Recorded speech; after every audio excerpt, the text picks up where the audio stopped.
Namaskar and my heartfelt gratitude to all of you for being here. The chosen prayer is the prayer written on May 12, 1914, the last renunciation.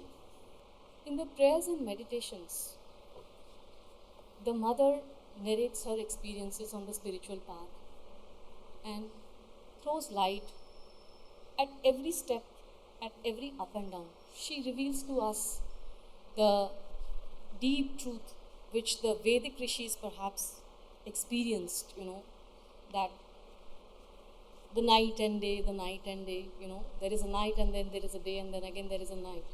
That means there will be ups and downs in the path of yoga. When you are embarking on the spiritual journey, lots of ups and downs. It is full of ups and downs. But just like a wave motion, if you have studied wave motion, you will see that, there is an upward movement and then there is a downward movement and then there is an upward movement. So it is a wave-like thing. But the wonderful thing about this wave-like thing, even though there is a trough and a crest, as in science we call it, but the wonderful thing about this wave is that it is always in one direction. So whether we are experiencing the downs or the ups, it is always moving us on the path. The path is in the forward direction. So the wave has a direction. So amidst all this ups and downs, trials and tribulations, we are moving towards what the divine wants us to do, that is, move towards Him. And she also perhaps reveals, most importantly, the thing which she is revealing over here is that we should not cling to any experience. Whatever be the experience, we experience that and let it go. So we should not cling to any experience. We often cling to our name, our fame. We cling to this small little personality, to our occupation, to everything, money, power, everything, we cling to that. But the mother says that we have to not cling to even the most profound of the experiences that we have on the path. So the moment we cling to the experiences, we get stuck. And the best is that we let go of that experience, offer it to the divine, and the light comes, and then we are able to also come out of that experience. So not to cling to any experience, not to hold on to any experience for whatever reasons, for whatever satisfaction we may get from that experience. In Savitri, in book 11, Sri Aurobindo has very beautifully stated this kind of a thing, that when the mother, she refuses the high heavens, and then the divine tells her that because you have refused my timeless calm, I lay upon you my yoke of time, and through you, now I am going to create a new world. And it is very beautifully stated in the Savitri. And before we move on to this prayer, which is May 12, 1914, we see a prayer on May 10, 1914, again, which we discussed even last time, where the mother is completely identified with the divine. She says that there is no longer any I, all is one, and oneness is thou. The ancient Vedic rishis or whosoever is on the path, they would have jumped at this, that you have reached that stage where there is no I and there is only oneness. So they would have liked to stay in this forever, So, but the mother doesn't stop there. She does not stop there. She is still moving on the path, and she is not letting any kind of experience hold her back. Now, let us read this prayer.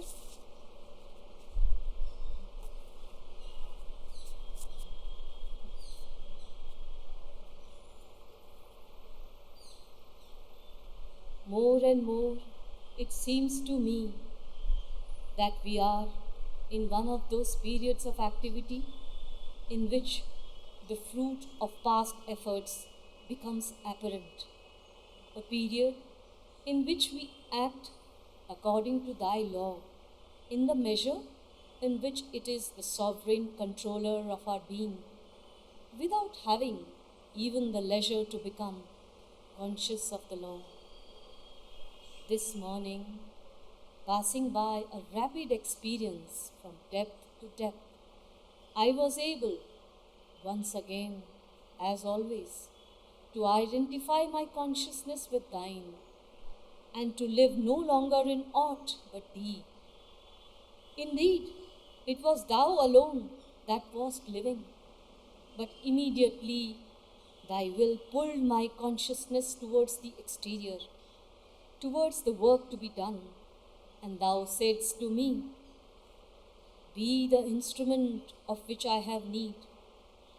And is not this the last renunciation? To renounce identification with thee, to renounce the sweet and pure joy of no longer knowing at each moment, not only with the intellect, but by an integral experience, that thou art the unique reality and that all the rest is but appearance and illusion, that the exterior being should be the docile instrument, which does not even need to be conscious of the will which moves it, is not doubtful. But why must I be almost entirely identified with the instrument? And why should not the I be entirely merged in thee and live thy full and absolute consciousness? I ask, but I am not anxious about it. I know that all is according to thy will, and with a pure adoration, I trust myself joyously to thy will. I shall be what thou wouldst have me be, O Lord, conscient or inconscient, a simple instrument as is the body, or a supreme knowledge as art thou. Oh, the sweet and peaceful joy when one can say, all is good, and feel thee at work in the world through all the elements which lend themselves to that transmission. Thou art the sovereign master of all. Thou art the inaccessible, the unknowable, the eternal and sublime reality. O marvelous unity, I disappear in thee.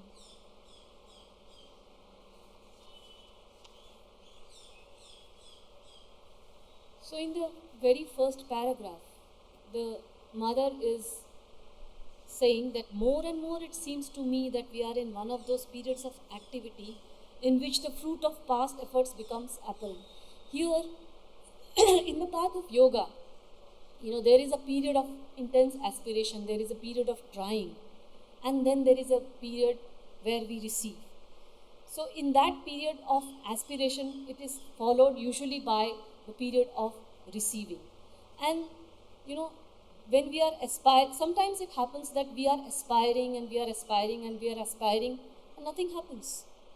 And in the very next stage we see that we start receiving even though we have not asked, even though we are not aspiring or trying that intensely, but the receiving happens.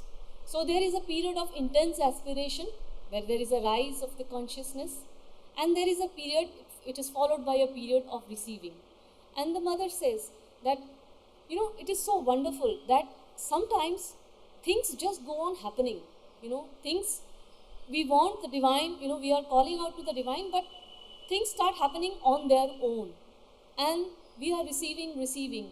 Something comes to us and we start feeling very good, we start feeling very elated, and we know that it is coming from the divine. So this is the receiving part. And sometimes, however hard we may try, we may be trying, we may be doing all that is required for us to do on this path, the rigor or the discipline or the meditation, whatever it is, we may be doing all that, but nothing happens. And then there comes a stage where the aspiration and the receiving happen together. Mother calls it like a flame in a vase. The same time you are aspiring, the same time you are also receiving.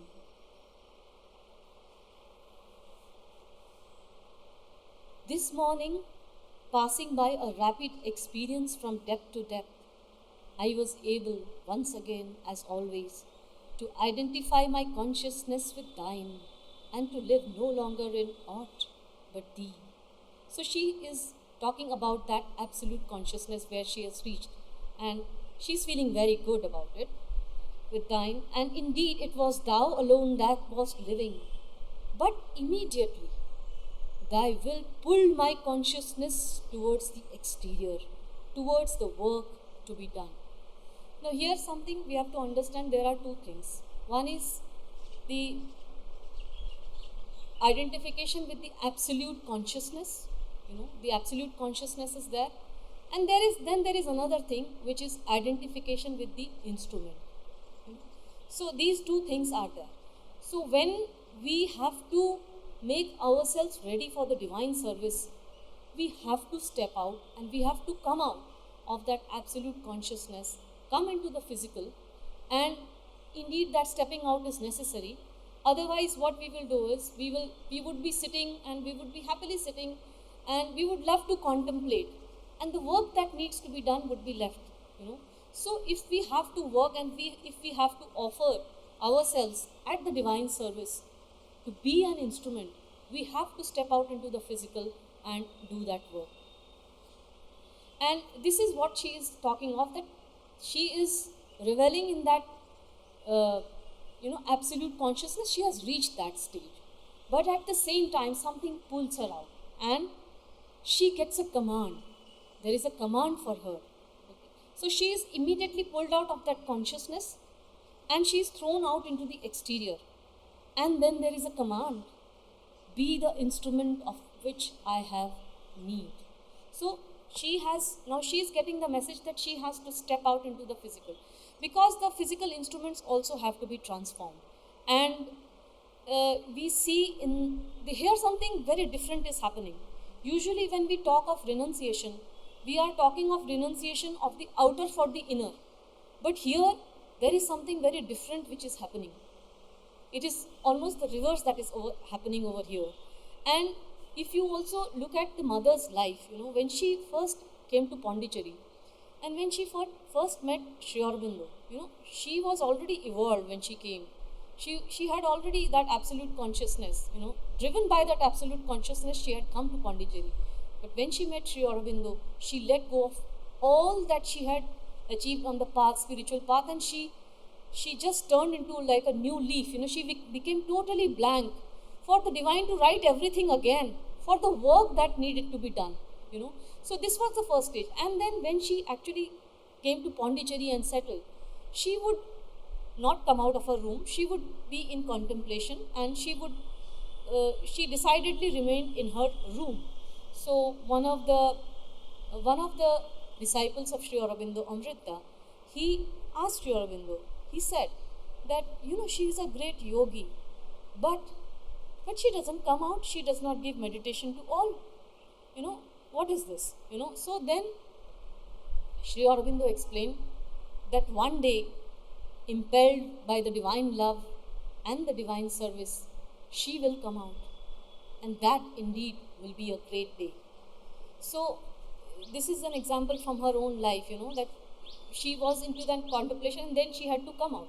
And we know when she came out and when she took over the ashram, how the ashram expanded in a very prolific way. Everything she touched, had her divine touch, and everything was the divine work, and she became totally an instrument for the divine work. So she stepped out.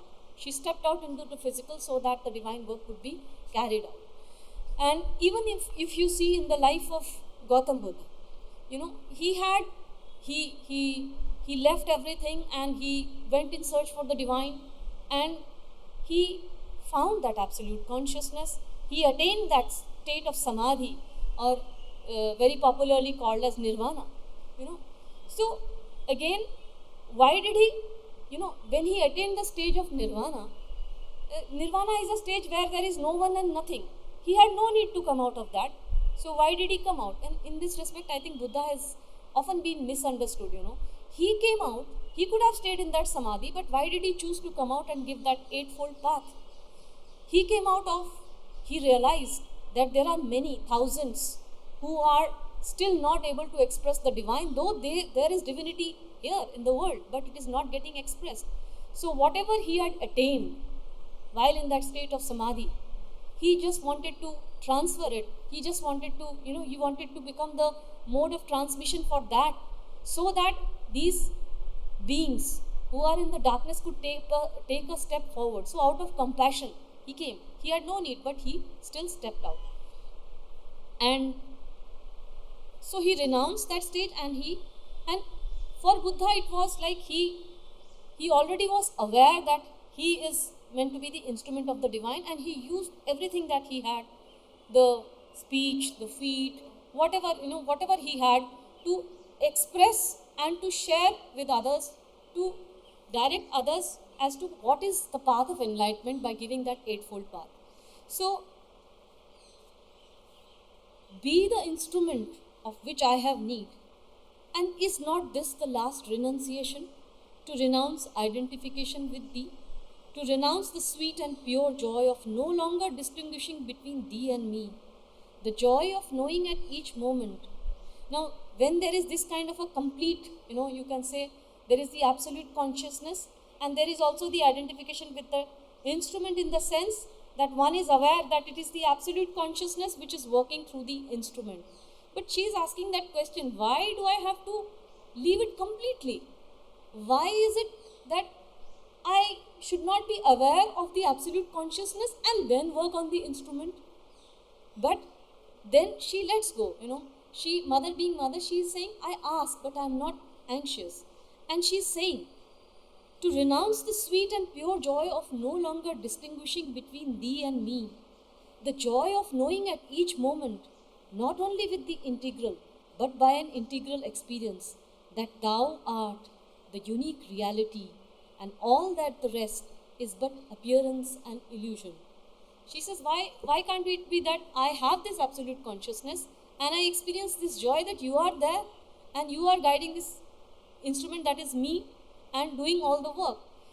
And she says here that thou art the unique reality. She realizes the divine as the unique reality, and that all the rest is but appearance and illusion.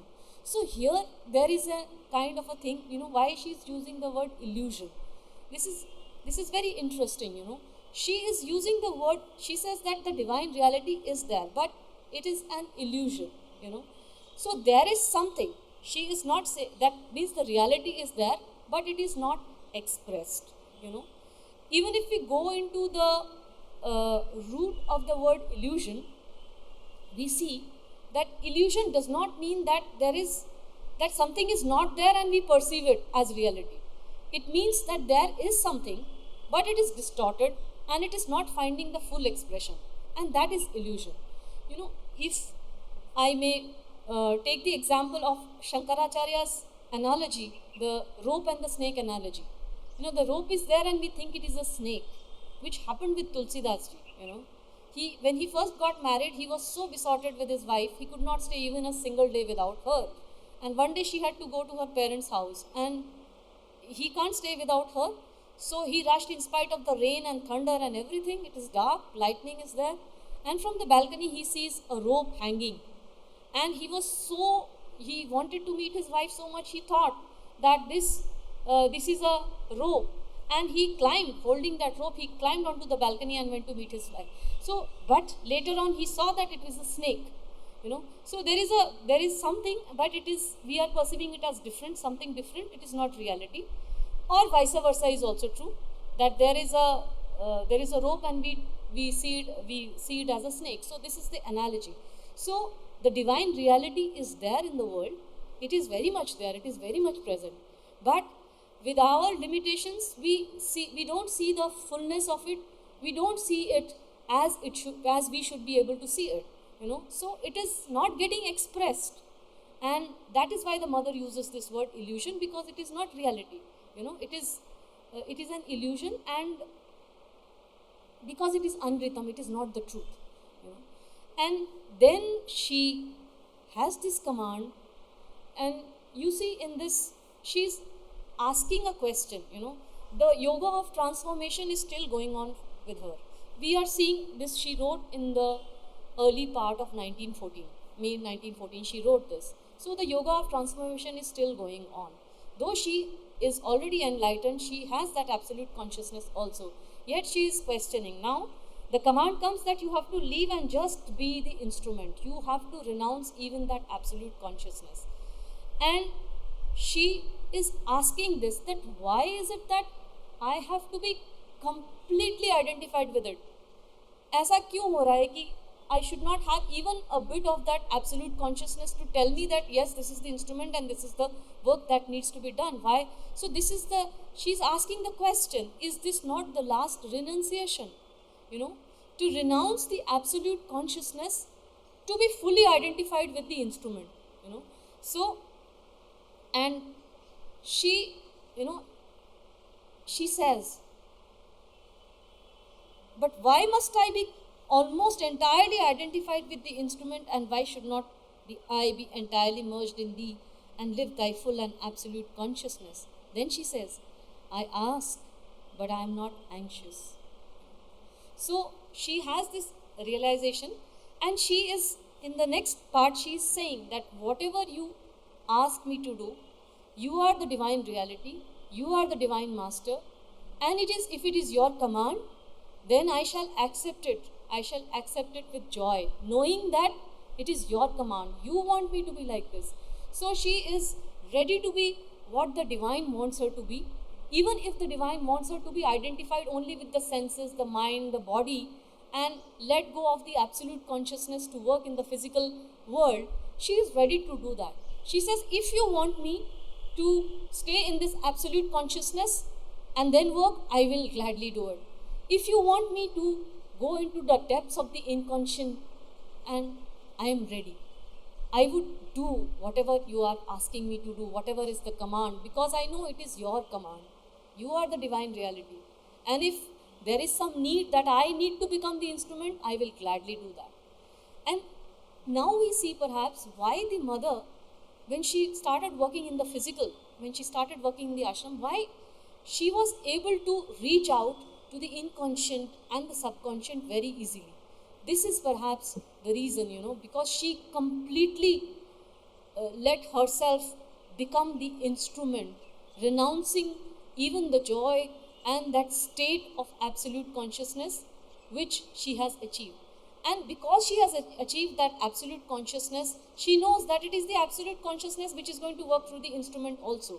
At the same time, she is letting go of that, letting go of all the experiences she has had to just become the instrument for the divine service. Because she has realized that ultimately the instruments also have to be transformed. And for the work to be done in the physical world, there is manifestation of the divine in the physical world, and that needs to get expressed the way the divine wants it to be expressed. And she is now she's ready to become that medium, she's ready to become that instrument to again start from the scratch perhaps. I ask, but I am not anxious about it. I know that all is according to thy will, and with a pure adoration. Look at the vast surrender and the love. With a pure adoration, I trust myself joyously to thy will. And there is no kind of when she says that yes, I will do it, there is no kind of a dilemma.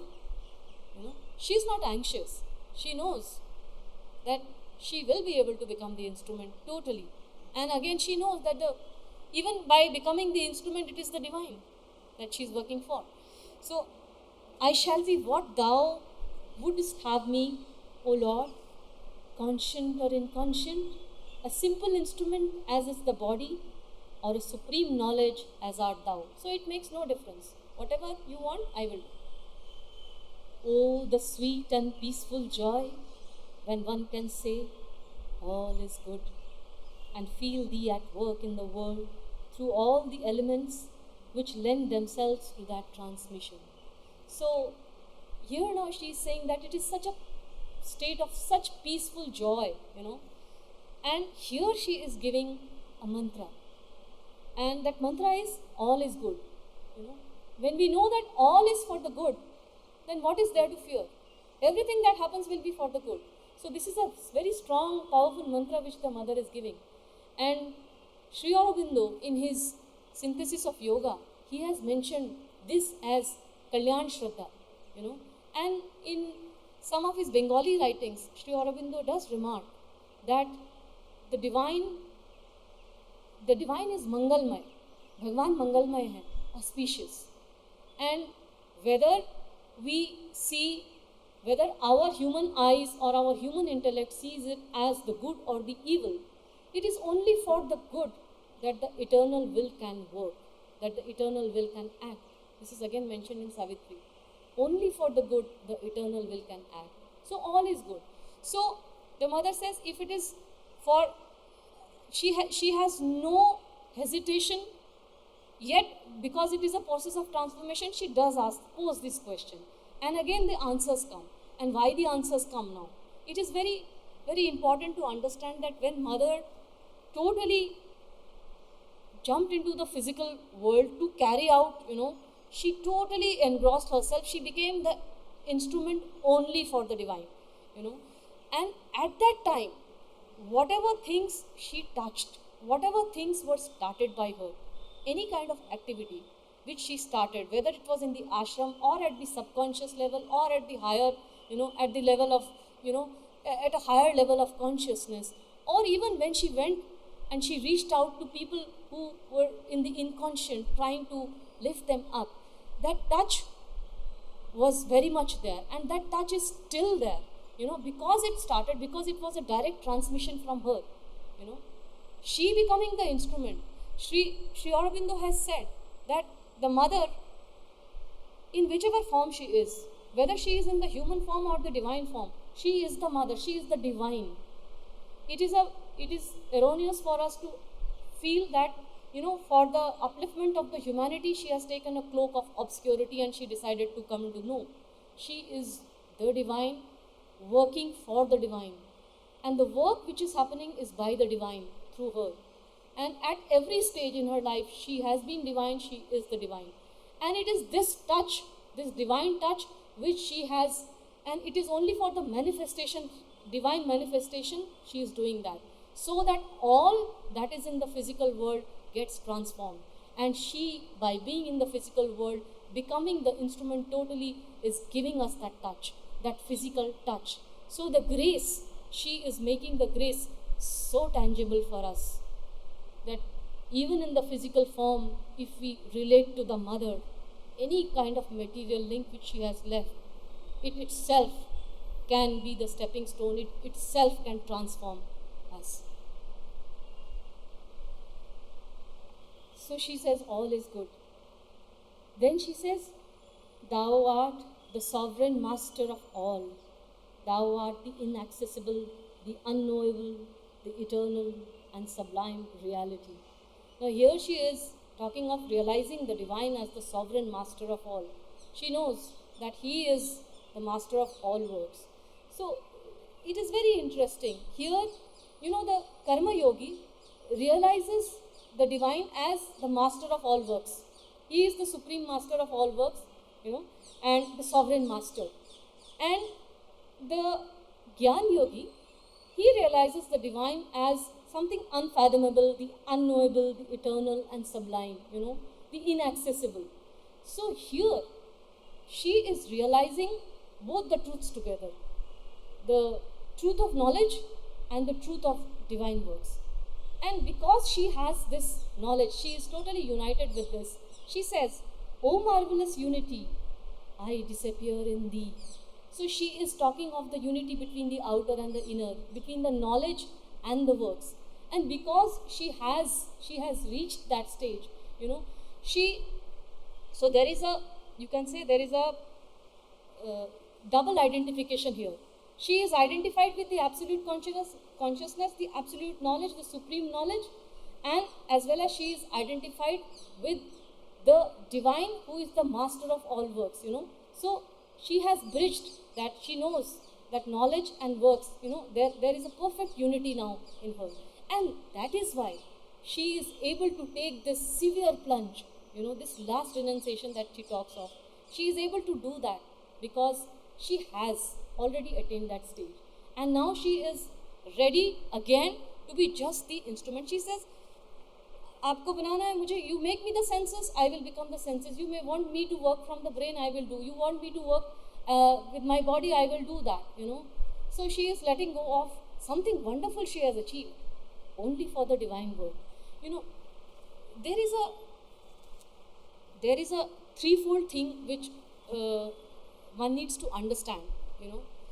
What is the instrument?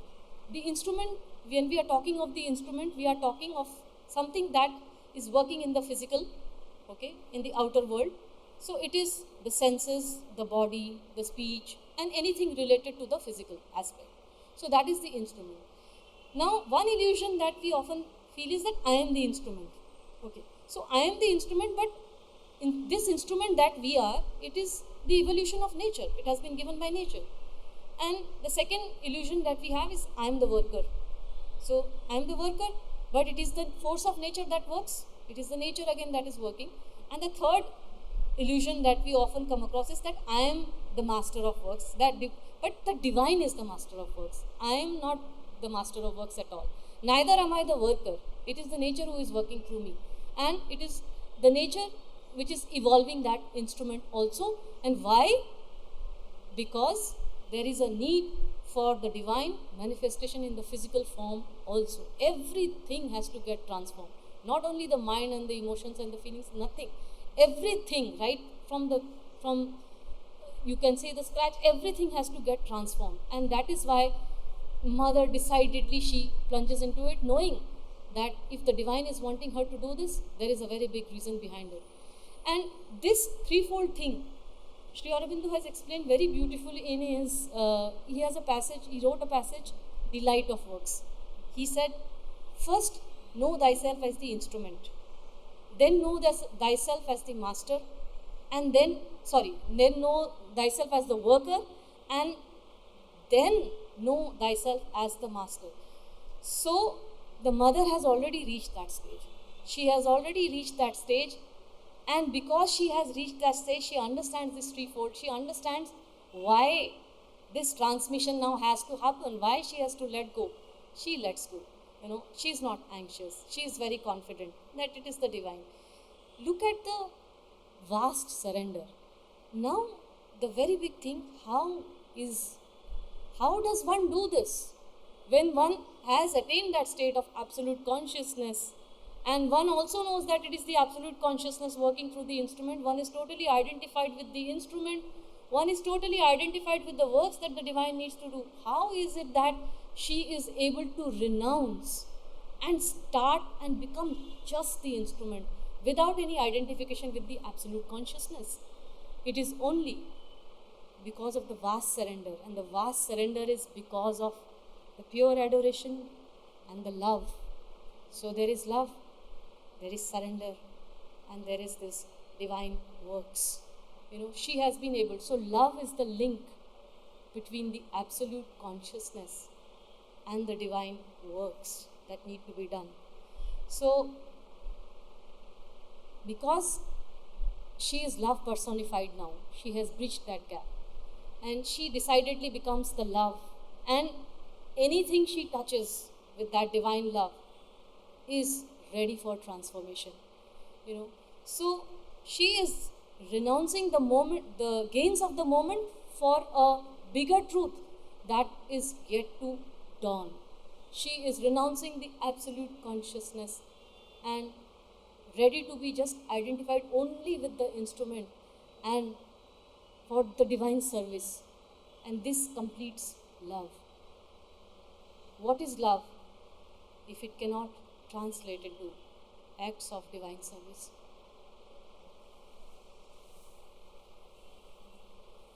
So, everything she touched, every work started by her. She started the Aurobindo Society. She said that this is meant for the world to know about Sri Aurobindo's works, what he said, what were his experiences, and this has to be transmitted to the whole world. So there is a transmission. She is becoming the physical, she is guiding that. She started that. The Auroville was started by her. Not only that, she was always working, she was going into the inconscient and the subconscious. So much strong was she as the physical instrument. Everything she touched. People used to go and stand for the balcony darshan. And she would look at somebody with just one glance, and that person would be totally transformed, and he was ready to. There were many like this. They just let go of, and they decided to work, they decided to become a part of the divine instrument. They decided to get transformed. They were ready for the transformation. So everything that she starts, everything that she started, even while she is in the physical plane, she is writing these prayers, she is writing these meditations. So is this prayers and meditations, this very book, is this not a manifestation? Is this not a path? Is this not a way so that we can realize what is her love? So out of love she wrote this. She wanted everything to get transformed. So this is the material links that she left behind. And she has not left behind, she's still there. The consciousness is still there. Whatever she touched had her consciousness. It still has. And it will always have. So whatever, and it is not only that the people who are in the ashram, or people who are coming to the ashram, or who have heard about her, or who are associated with her name and her organizations in some way, that they are the beneficiaries of this. No. The mother's consciousness works for all. There are many who have not heard of Sri Aurobindo and the mother, yet they are doing their yoga. The transformation is going on. The transmission is happening. How? The mother is doing it. So, in the physical form, she is the divine reality, and so tangible. She made the grace so tangible for us. It is as if you close your eyes and you can touch the grace. So, it is only because of the immense love. And how does one do it? The mother, of course, she was the mother, she was the divine. So she became that perfect instrument for the divine. But for us, Sri Aurobindo gives a very beautiful mantra. Very simple. So simple, just in 3 words. He says, love the mother. And that is the mantra he has given, that to become the instrument for the divine service, for the transformation to take place, you don't have to look very far. Just love the mother. Call the mother. Again and again he has said, it is through the mother that the ultimate transformation is going to happen. The divine reality is going to express. She is the world mother.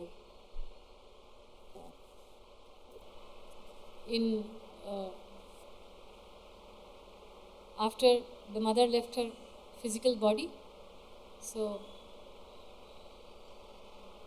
there was a function which was there in Pondicherry, and Nolini Da, who was, they say, the Manas Putra of Sri Aurobindo. And because Sri Aurobindo used to say that if Nolini does not know me, who would? So he was called for that function to say something on stage.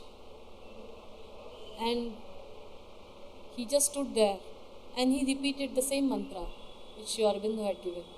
He just said 3 words, love the mother. And when one opens to this love, any kind of renunciation is possible. And she showed us the way.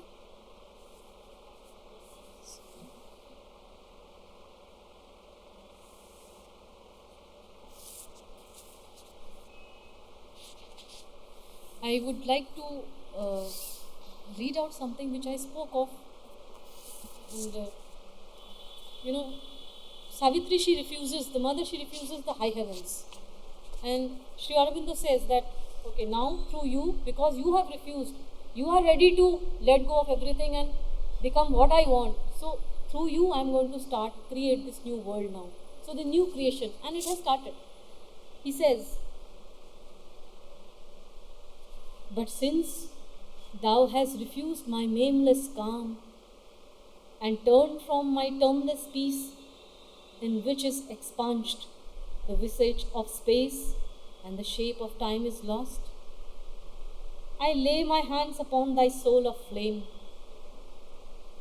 I lay my hands upon thy heart of love. I yoke thee to my power of work in time, because thou hast obeyed my timeless will.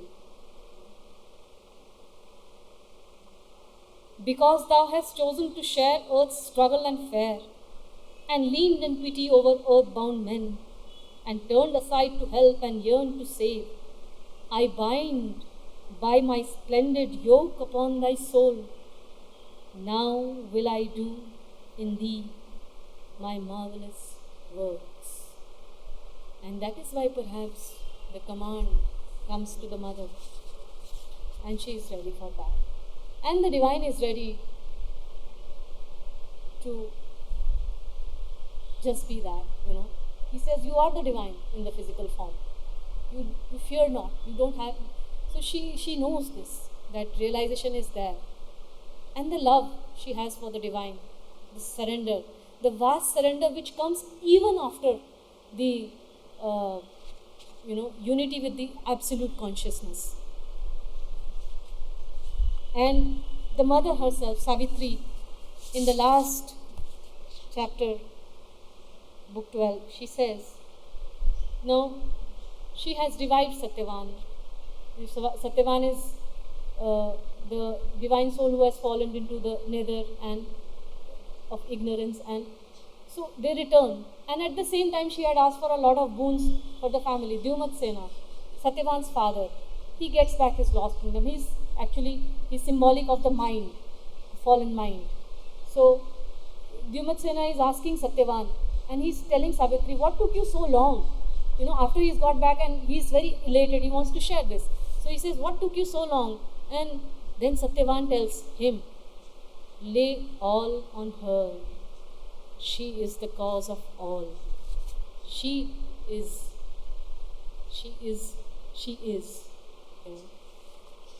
And then looking at Savitri, in the last paragraph of Savitri, the sage, he looks at Savitri and he sees that there is a chain. They are able to see. O woman soul, what light, what power revealed, working the rapid marvels of this day, opens for us by thee a happier age. So everybody is able to sense that she has brought down something. She has not brought down, she has got something for everybody's upliftment. And Savitri, she replies, and this is where one can understand why Sri Aurobindo also talks of the love, the mother's love. She says, awakened to the meaning of my heart, that to feel love and oneness is to live. And this is the magic of our golden change, is all the truth I know or see, O sage. So she says that to feel love and oneness is to live. It is all good to have reached that stage of absolute consciousness, nirvana, samadhi, whatever one may call. But Sri Aurobindo says that nirvana is not the aim of this yoga of it is a yoga of transformation. The works have to be done. So you have to step out into the physical, and the physical has to get transformed.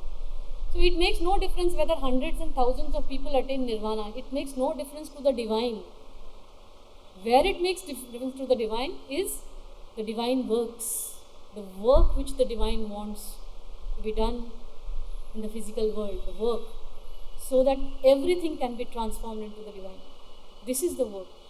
So this is what matters to the divine, and that is the truth of the divine service.